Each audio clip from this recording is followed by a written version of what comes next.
Hi everyone, welcome to my channel. Nurse Vitals here. Glad to have you. Hope you guys are staying safe during this pandemic and hope you guys are enjoying your holiday, no matter what holiday you observe. All right, let's get into it. How have you guys been? What's going on? Please feel free to add your comments below. So on this channel, we're going to be talking about everything, and especially with the focus on health. Okay?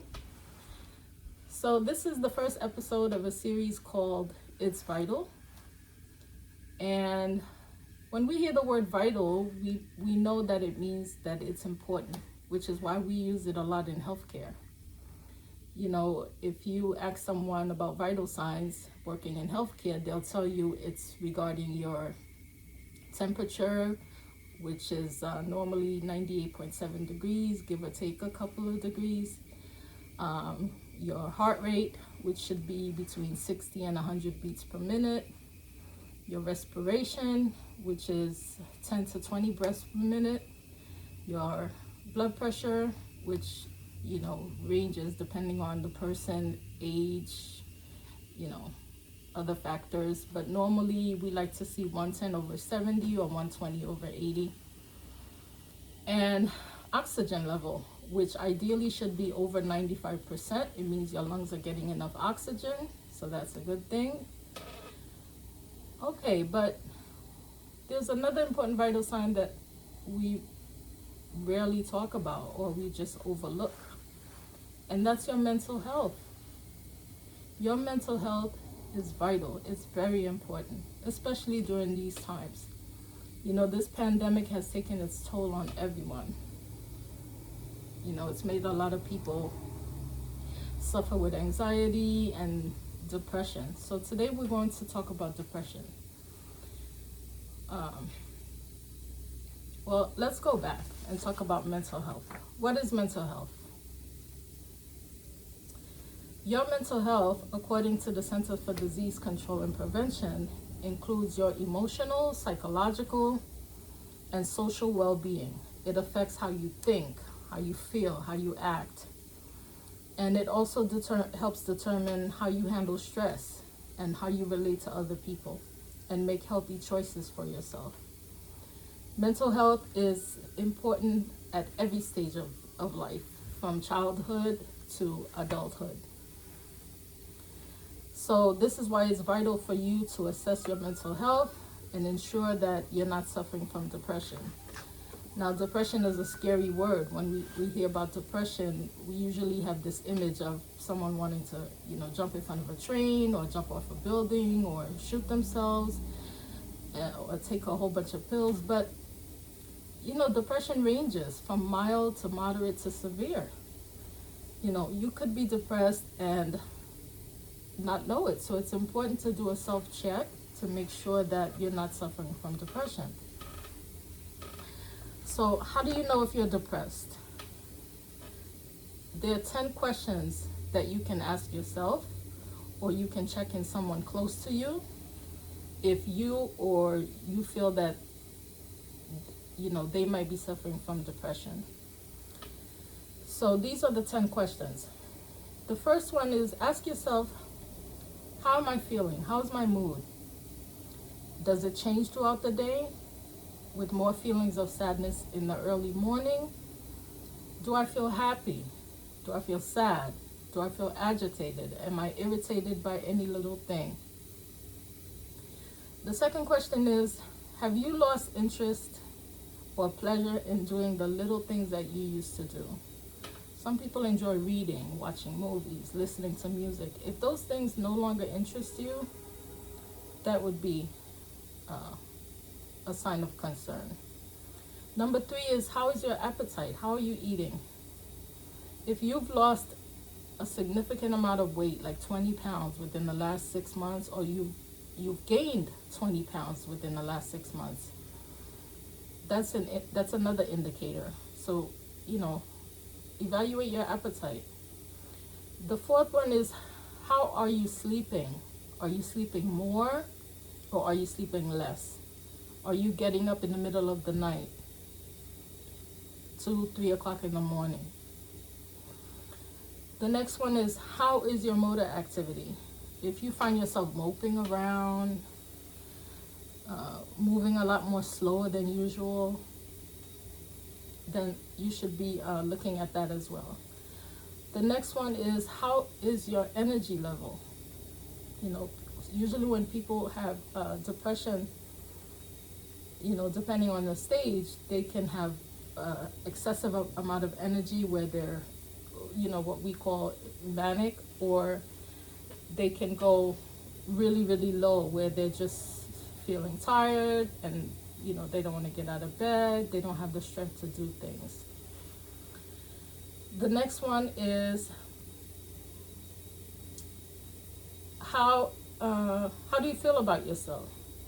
If you constantly tell yourself, oh, I feel worthless, I don't have any value, you don't look at yourself in a positive light, then you might be suffering from depression. The next one is concentration. Do you have trouble concentrating on something or someone when they're speaking or making, you know, decisions? Do you easily get distracted? That's another one. The next one is outlook. How do you feel about the future? How does it look to you? Do you have anything to look forward to in 2022? Does the future look bright or does it look grim to you? And finally, you want to look at if you're thinking about dying and ending your life all the time. Or if you hear someone say, oh, I wish it would all end. I wish this was over. I don't want to be here anymore. And some people even make plans, you know, active plans to end their life.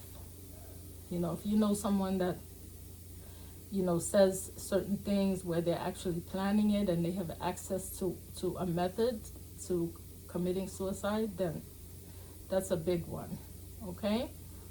So let's go over the 10 things. Mood, interest,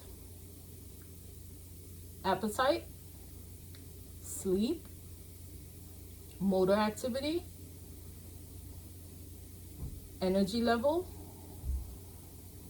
self-value, concentration, future outlook on life, and suicidal thoughts. Those are the 10 things to look out for. Now, let's do a little review quiz for you nursing students or anybody else who want to answer this question. Now, based on what I've said, which of these would you say goes mostly with somebody who's depressed? I'm going to name 4 things and you tell me which one aligns mostly with somebody who's depressed. The first one would be headaches and body aches. The second one is trouble falling asleep. The third one is constantly waking up early in the morning, 3, 4 o'clock in the morning. And the fourth one is memory loss. Which of these 4 things is mostly associated with somebody who's depressed? Body aches and headaches, trouble falling asleep, consistently waking up early in the morning or in the middle of the night, or trouble remembering. So the answer is waking up early in the morning. If you set your alarm to sleep 8 hours or 7 hours and you find yourself waking up at 2, 3, 4 o'clock in the morning before that alarm clock goes off, that's an indicator of some level of depression. So if you answered yes to any of these questions, there's a little questionnaire you can take online. Just Google it. It's called PHQ-9. And what it stands for is Patient Health Questionnaire. PHQ-9. It's a simple questionnaire. It only takes a few minutes to answer. It'll ask you certain questions, and each question is scored by a number of points. And when you finish answering, if you score more than a 5 on the questionnaire, then you may want to talk to someone. I know we all have our ups and downs. No one has to be happy 24 hours a day, 7 days a week. That's virtually impossible. However, you could be suffering with a mild level of depression and not know it. And it's important before it gets worse. We see what's happening. We see the signs. And usually it's too late when we say, oh my God, yes, I noticed this, but no action was taken. So